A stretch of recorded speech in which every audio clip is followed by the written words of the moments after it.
Hey guys, welcome to our video today on our Quintic putting studio here at TXG. Today we're going to run Cam through a quick putter fitting. Cam has been kind of expressing recently that he's not overly happy with how his putters perform, and he's kind of ball skipping a little bit, and he's not really putting to the best of his ability, not really getting an optimal launch. So we're going to show you a little bit today about how we go about that here at TXG, the technology we use, the methods we use to get your ball rolling a little bit better. Okay, so Cam, let's get you set up. Okay, Cam, whenever you're ready. Okay, almost, little legs, okay.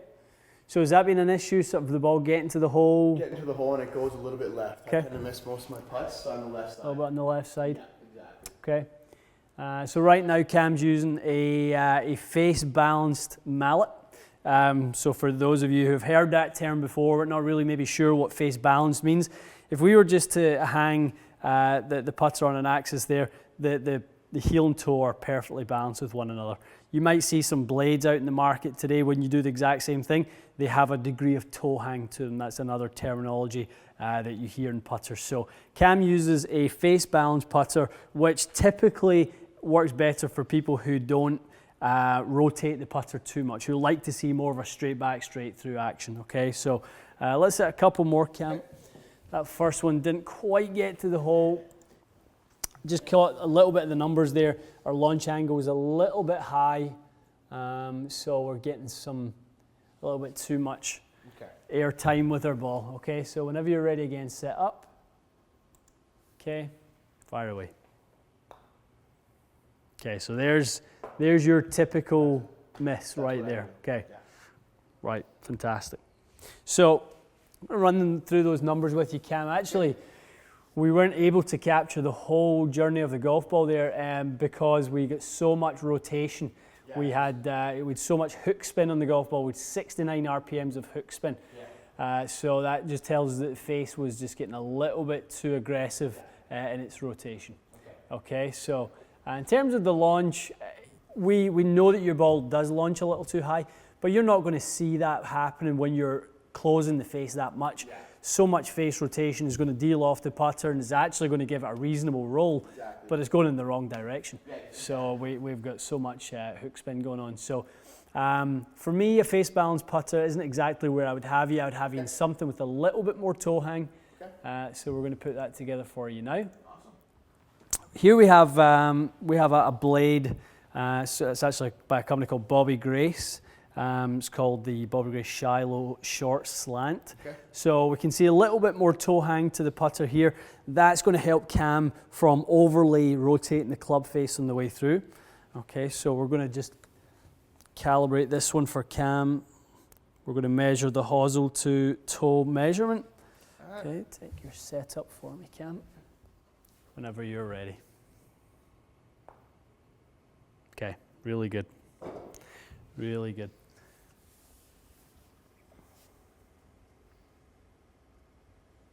Wow, okay, instant difference. What difference? So the biggest thing for Cam is obviously, like he said, good player.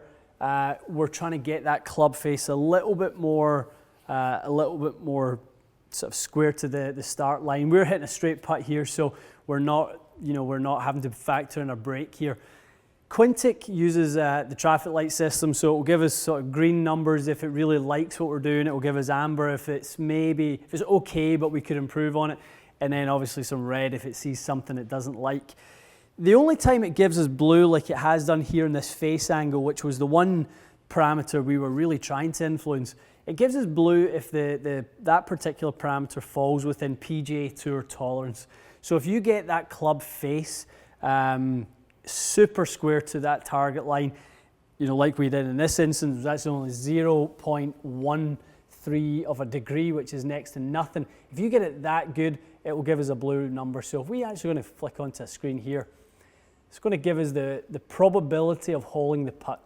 So because of the variables involved in outside influence on the golf ball, we can only ever start with an 89% chance of making a putt.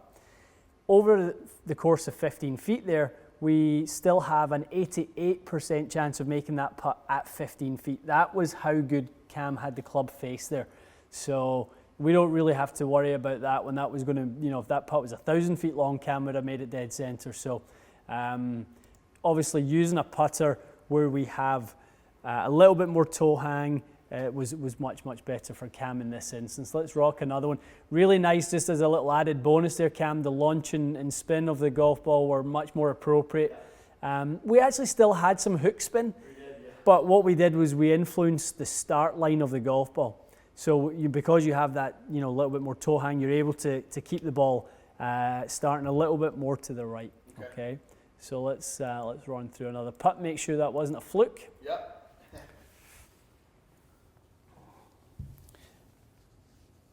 Did much of a change going back to the mallet, Cam, after using going to the blade, sorry, after using the mallet? Just the weight's a little bit different. Okay. Yeah, just not noticing too much, just a little bit of the weight. Okay, cool. Okay, so whenever you're ready, you get yourself set up. Fire away. Okay, another little tug on the left side. So we need to see here whether that was alignment or face. So we have a 12 foot putt here, Cam. From 12 feet, we have 1 degree of tolerance either side. So we can see actually the club face was only 0.4 of a degree closed.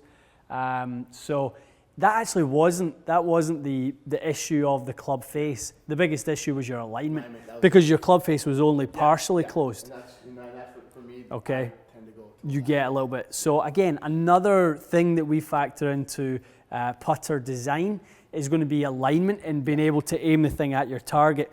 You can have the absolute best club face in the world, the best launch, the best roll. Yeah. If you can't point yourself at the intended target and have the appropriate face angle, you're never going to be able to hit your ball on line. Okay, so definitely something with the blade is going to be better for you in the long term, and some of them with a little bit, kind of show the viewers here a little bit. So we've got the Bobby Grace technology with the radial face.